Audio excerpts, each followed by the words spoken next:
देखिए, one nation one election की का जो प्रस्ताव है उसे कैबिनेट ने मंजूरी दे दी है। देश में अब एक बार में सभी चुनाव संपन्न हो जाएंगे। अब इसे लेकर राष्ट्रीय दल जो है वो कई तरह के सवाल उठा रही है। राष्ट्रीय जनता दल का कहना है, और खासकर मनोज झा जो राज्यसभा के सांसद हैं, उन्होंने कहा है कि देश में जो विविधता है, जो डाइवर्सिटी है, उस पर बार बार ये सरकार क्यों हमला करती है।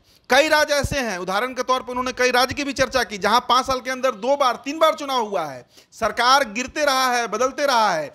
तो उस परिवेश में मौजूदा जो बिल है, जो कानून आ रहा है, ये कैसे फिट बैठेगा। एक बार में देश के सभी राज्य, केंद्र शासित प्रदेश और लोकसभा का चुनाव एक बार में कैसे संपन्न होगा, ये बहुत बड़ा सवाल है। इस पर कई तरह के सवाल उठाए जा रहे हैं। सुनिए क्या कुछ कह रहे हैं राज्यसभा से राजद के सांसद मनोज झा। देखिए, तमाम लोग ऐसे प्रस्तुत कर रहे हैं कि कैबिनेट ने वन नेशन वन इलेक्शन के प्रस्ताव को इस कमिटी, एम्पावर्ड कमिटी के प्रस्ताव को स्वीकार कर लिया।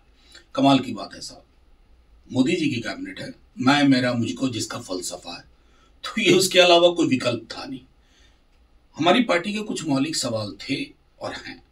इस देश में 1960-62 तक तो वन नेशन वन इलेक्शन था, 52, 57, 62। उसके बाद ये माला टूटी। ये माला इसलिए टूटी कि जो एक डोमिनेंस था एक पार्टी का, उसको कई क्षेत्रों में चैलेंज होना शुरू हुआ। नॉन कांग्रेस गवर्नमेंट्स फॉर्म हुई कई अक्रॉस मेनी स्टेट्स। तो वो माला, उसकी जो रिदम थी, वो जो चेन था, वो टूट गई। कई जगह अल्पमत की सरकार बनी, फिर मध्यावधि चुनाव हुए, फिर चुनाव हुए, कई बार कई राज्यों में 5 वर्ष के अंदर 2 या 3 चुनाव हुए, तो वो माला टूटी। अब इसकी क्या व्यवस्था होगी इसमें, क्योंकि हम तो नहीं जानते हैं मसौदा।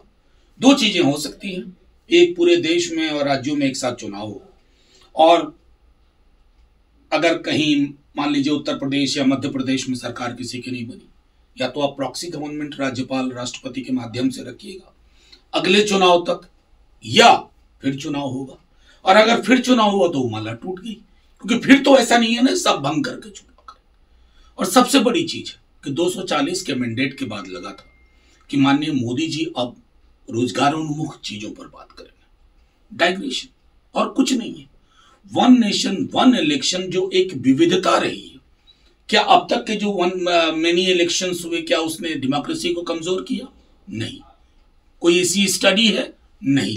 वन नेशन वन इलेक्शन इस सरकार का पुनः एक ऐसा ऑब्सेशन है जिसकी जड़ें कहीं नहीं है, सिर्फ इसमें कि डाइग्रेशन हो, कुछ दिन हेडलाइन मैनेजमेंट हो, चर्चा हो, क्योंकि आपके पास इस तरह की कंटिजेंसीज के लिए क्या प्रावधान है, नोबडी नोस।